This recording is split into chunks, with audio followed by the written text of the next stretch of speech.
बलूचिस्तान से तो फौजियों की लाशें वापस आ जाती हैं, कश्मीर से लाशें भी वापस नहीं आएंगी। बलूचिस्तान से लाशें जो है वो इनकी वापस आ जाती हैं, कश्मीर से इनकी लाशें भी वापस नहीं जाएंगी। जहां पूरे पाकिस्तान के लोगों को बिजली का एक यूनिट 30 से 40 रुपए में मिल रहा है, वहां कश्मीर के लोगों को यह यूनिट 4 रुपए का है।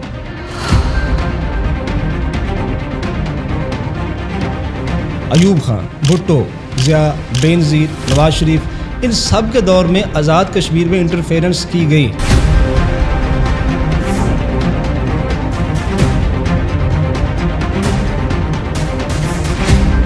अयूब मिर्ज़ा बाहर बैठ के मोदी सरकार से रिक्वेस्ट करता है कि कश्मीर की मदद को आओ और कश्मीर पर कब्जा करो। आज़ाद कश्मीर में आज क्या और क्यों हो रहा है, उसको जानने से पहले कुछ बेसिक चीज़ें जानना बहुत ज़रूरी है। पूरे कश्मीर का एरिया तकरीबन पाकिस्तानी पंजाब के इक्वल है। 47 की इंडिया पाकिस्तान जंग और 62 की इंडिया चाइना जंग के बाद कश्मीर 3 मुल्कों में तकसीम हो चुका है। इंडिया के पास 45% है, पाकिस्तान के पास लगभग 35% है, जिसमें गिलगित बल्तिस्तान भी शामिल है। चाइना के पास 15% से ज़्यादा है, जिसमें अक्साई चीन और शख्सगम वैली है। ये वही शख्सगम वैली है जो 1963 में पाकिस्तान ने चाइना को दे दी थी। कश्मीर चूँकि एक डिस्प्यूटेड लैंड है और ख़ुद नेहरू भी इस बात को मानते थे, लिहाजा 1949 के इंडियन कॉन्स्टिट्यूशन के आर्टिकल 370 के मुताबिक इंडियन ऑक्यूपाइड कश्मीर इंडिया का हिस्सा नहीं था। कश्मीर का एक स्पेशल स्टेटस था, उसका अपना झंडा और अपना कॉन्स्टिट्यूशन था। सिर्फ डिफेंस और फॉरेन अफेयर जैसी चीज़ें ही इंडियन गवर्नमेंट के पास थीं। बिल्कुल इसी तरह पाकिस्तान ने भी कश्मीर को एक स्पेशल स्टेटस दिया और 1974 में आज़ाद कश्मीर कॉन्स्टिट्यूशन बनाया गया। इस कॉन्स्टिट्यूशन के 3rd स्केड्यूल के मुताबिक पाकिस्तानी स्टेट के पास डिफेंस, फॉरेन अफेयर्स और फॉरेन ट्रेड जैसे मामलात हैं। बाकी कुछ चीज़ों में कश्मीर के पास इख्तियारात हैं, उनका अपना president, prime minister, supreme court और चीफ जस्टिस है। लेकिन ये भी हकीकत है कि ये प्राइम मिनिस्टर, प्रेसिडेंट और बाकी लोग पाकिस्तानी गवर्नमेंट की मर्ज़ी से ही बनते हैं और मर्ज़ी से हटा भी दिए जाते हैं। इस बात को मैं थोड़ा सा आगे जाकर एक्सप्लेन करूंगा। 2019 में इंडिया ने आर्टिकल 370 रिमूव करके कश्मीर को इंडिया का हिस्सा बना लिया। हम आर्टिकल 370 हटाएंगे। लेकिन पाकिस्तान आज़ाद कश्मीर को इसलिए अपना हिस्सा नहीं बना सकता क्योंकि ऐसा करने से कश्मीर इशू का जो एक इंटरनेशनल स्टेटस है वो ख़त्म हो जाएगा। और इसका साफ साफ मतलब ये होगा कि पाकिस्तान ने ये तस्लीम कर लिया है कि इंडिया के पास जो कश्मीर है वो इंडिया का है और जो पाकिस्तान के पास है वो पाकिस्तान का हो चुका है। इस वक्त आज़ाद कश्मीर में जो सूरत हाल है, ये मुतनाज़ा नहीं है, ये मकबूजा इलाका है, ये मकबूजा इलाका, इस पर कब्जा है। उसकी कहानी शुरू होती है साल 2023 से।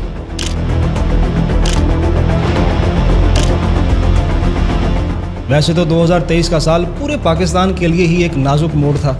पाकिस्तान डिफ़ॉल्ट होने के करीब था। पूरे पाकिस्तान के साथ साथ कश्मीर में भी आटा और बिजली काफ़ी महंगी हो चुकी थी। आटे की कीमत बढ़ने की वजह से 8 मई 2023 के दिन रावलाकोट में प्रोटेस्ट शुरू होते हैं। अगस्त में जब बिजली महंगी की जाती है तो पूरे पाकिस्तान के साथ साथ कश्मीर पर भी इसका असर होता है। मीरपुर और मुजफ्फराबाद में प्रोटेस्ट शुरू होते हैं और सितंबर में जॉइंट अवामी एक्शन कमेटी बनाई जाती है।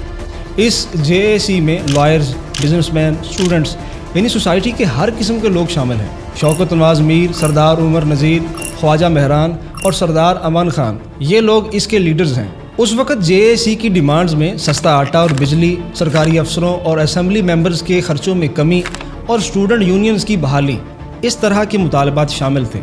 12 मई 2024 को प्राइम मिनिस्टर शहबाज शरीफ ने 23 अरब रुपए की सब्सिडी का ऐलान किया और ये पहला फेज़ ख़त्म हुआ। आज़ाद कश्मीर के लोग ये कहते हैं कि मंगला डैम और नीलम चेहलम पावर प्लांट चूँकि उनकी ज़मीन पर हैं, लिहाजा उनको बिजली सस्ती मिलनी चाहिए। 1973 के पाकिस्तानी कॉन्स्टिट्यूशन के आर्टिकल 161 के अंडर भी कुछ ऐसा ही लिखा गया है। लेकिन चूँकि आज़ाद कश्मीर पाकिस्तान का हिस्सा नहीं है, इसलिए 1973 का कॉन्स्टिट्यूशन कश्मीर पर अप्लाई नहीं होता। जहाँ पूरे पाकिस्तान के लोगों को बिजली का एक यूनिट 30 से 40 रुपए में मिल रहा है, वहाँ कश्मीर के लोगों को यह यूनिट 4 रुपए का है।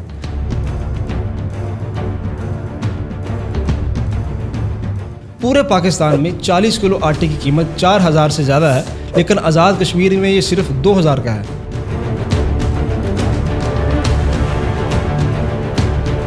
JAC की एक और बात ये भी है, वो ये भी कहती है कि पाकिस्तानी गवर्नमेंट कश्मीर का पैसा और रिसोर्सेज खा रही है। हकीकत ये है कि आज़ाद कश्मीर का रेवेन्यू यानी जो पैसे टैक्सेस से इकट्ठे होते हैं वो 65 अरब रुपए है, जबकि उसका खर्चा 350 अरब रुपए है اور یہ جو فرق ہے یہ پاکستان کی ساری عوام اپنے ٹیکسز سے پورا کر رہی ہے۔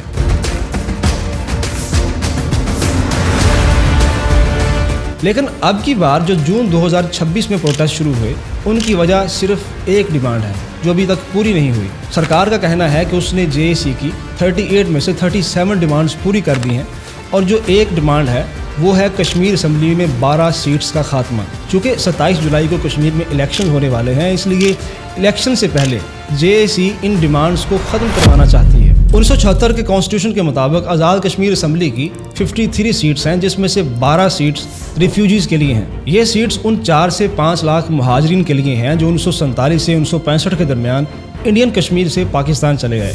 6 سیٹس ان لوگوں کی ہیں جو کشمیر ویلی کے علاقے جیسا کہ مظفر آباد، اننت ناگ اور بارہ سے پاکستان آئے۔ ان سیٹس کو ویلی 1 2 3 4 5 6 کا نام دیا گیا ہے، اور 6 سیٹس ان لوگوں کی ہیں جو جموں ڈویژن کے علاقے جیسے جموں سٹی، کاٹھوا، ریسی، ادھم پور اور پونچھ کے علاقوں سے پاکستان آئے۔ ان سیٹس کو جموں 1 2 3 4 5 6 کا نام دیا گیا ہے۔ ان 12 سیٹس میں ان لوگوں کا ووٹ بھی شامل ہے جو منگلا ڈیم بننے کی وجہ سے ہجرت کر کے پاکستان یا باہر کے ملکوں میں چلے گئے۔ لیکن یہ چیز اتنی سمپل نہیں ہے۔ اب مسئلہ یہ ہے کہ یہ لوگ آزاد کشمیر میں رہتے نہیں، یہ لوگ زیادہ تر کراچی، لاہور، سیالکوٹ میں رہتے ہیں۔ اب ہوتا یہ ہے کہ کشمیر کے 10 ضلع ہیں اور ان 10 ضلعوں میں 33 جنرل سیٹس کے لیے الیکشنز ہوتے ہیں۔ ان سیٹس کے لیے ووٹ کرنے والے آزاد کشمیر میں ہی رہتے ہیں، لیکن یہ جو 12 ریفیوجی سیٹس ہیں ان کے الیکشنز کشمیر میں ہوتے ہی نہیں، اور چونکہ مہاجرین پورے پاکستان میں ہوتے ہیں اس لیے ایک کانسٹیٹوئنسی یا انتخابی حلقے کا ایریا اتنا زیادہ ہوتا ہے کہ پاکستان کے کئی صوبے اس میں آ سکتے ہیں۔ مثال کے طور پر یہ میپ میں جموں کانسٹیٹوئنسیز ہیں، اور آپ دیکھ سکتے ہیں کہ جموں 5 کانسٹیٹوئنسی کا ایریا سندھ، بلوچستان اور پنجاب کو کور کرتا ہے۔ یہاں کانسٹیٹوئنسیز کا مطلب انتخابی حلقہ ہے، جیسے ہمارے ملک میں جب الیکشنز ہوتے ہیں تو NA1، NA2، 100، 200 اس طرح کے نام رکھے جاتے ہیں۔ اب کشمیری یہ کہتے ہیں کہ چونکہ ان 12 سیٹس کے الیکشن کشمیر سے باہر ہوتے ہیں، یہ لوگ کشمیر میں رہتے نہیں، کشمیر کے لیے ٹیکس نہیں دیتے، تو یہ کشمیر کے لیے ووٹ کیسے کر سکتے ہیں؟ کشمیری یہ بھی کہتے ہیں کہ پاکستانی گورنمنٹ دھاندلی کرتی ہے اور اپنی پسند کی پارٹیز اور بندے جتوا کر کشمیر کے معاملات میں انٹرفیئر کرتی ہے۔ اب کسی حد تک یہ بات درست بھی ہے۔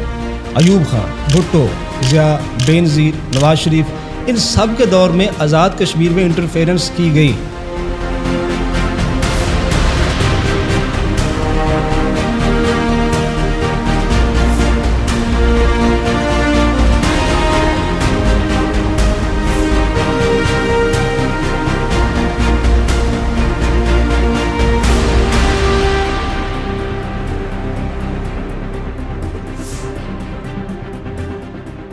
آزاد کشمیر کانسٹیٹیوشن کے آرٹیکل 56 کے مطابق اسلام آباد میں پاکستانی گورنمنٹ آزاد کشمیر گورنمنٹ کو ختم کر سکتی ہے، پھر چاہے وہ کشمیر کے لوگوں کی مرضی سے ہی کیوں نہ بنی ہو۔ یہاں پر انٹرسٹنگ چیز یہ ہے کہ کشمیر کی پولیٹیکل پارٹیز پاکستان میں ہونے والے الیکشنز میں حصہ نہیں لے سکتی کیونکہ کشمیر پاکستان کا حصہ نہیں ہے، لیکن پاکستان کی پولیٹیکل پارٹیز کشمیر الیکشنز میں حصہ لے سکتی ہیں۔ اب 2011 کے الیکشن میں ان ریفیوجی سیٹس میں سے 6 پیپلز پارٹی نے جیتی، اور آزاد کشمیر میں جو گورنمنٹ بنی وہ پیپلز پارٹی کی تھی۔